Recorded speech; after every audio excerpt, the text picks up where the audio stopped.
आणि राजकीय वर्तुळातून आता एक महत्त्वाची मोठी बातमी।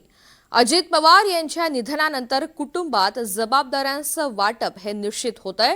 राष्ट्रवादी काँग्रेसमध्ये 3 पातळ्यांवरती जबाबदाऱ्यांचं वाटप करण्यात आल्याची माहिती समोर आली आहे।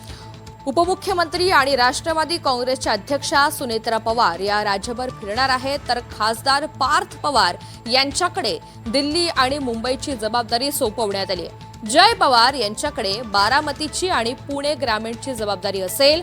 जय पवार यांनी एका वृत्तपत्राला दिलेल्या मुलाखतीतून ही माहिती समोर आली। माहिती जाणून घेऊयात, अजिंक्य धायगुडे आपल्यासोबत आहेत। अजिंक्य, आता पवार कुटुंबामध्ये जबाबदाऱ्यांचं वाटप हे निश्चित झालेलं आहे, कुणाकडे कशी जबाबदारी असेल? ऋतुजा अगदी बरोबर आहे। दिवंगत उपमुख्यमंत्री अजित पवार यांच्या निधनानंतर आता जे अजित पवारांचं कुटुंब आहे या कुटुंबात जबाबदाऱ्यांचं वाटप करण्यात आलेलं आहे आणि यामध्ये महत्वाचं म्हणजे उपमुख्यमंत्री सुनेत्रा पवार जे आहेत ते आता आपला राज्यभर दौरा करणार आहेत आणि विशेष म्हणजे खासदार पार्थ पवार यांच्यावर दिल्ली आणि मुंबईची जबाबदारी असणार आहे। तर जय पवार जे आहेत ते बारामती विधानसभा मतदारसंघ आणि पुणे ग्रामीण या भागात आपली जबाबदारी पार पाडणार आहेत।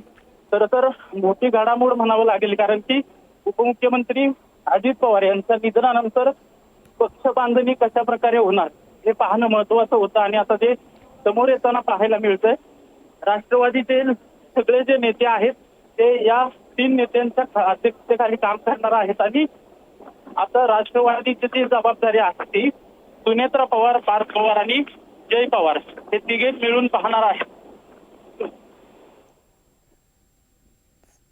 निश्चित, त्यामुळे कामाचा डोलारा हा खूप आहे, व्याप हा खूप आहे आणि त्याच अनुषंगानं या जबाबदाऱ्या वाटण्यात आलेल्या आहेत, विभागून देण्यात आलेल्या आहेत। धन्यवाद सविस्तर माहितीसाठी।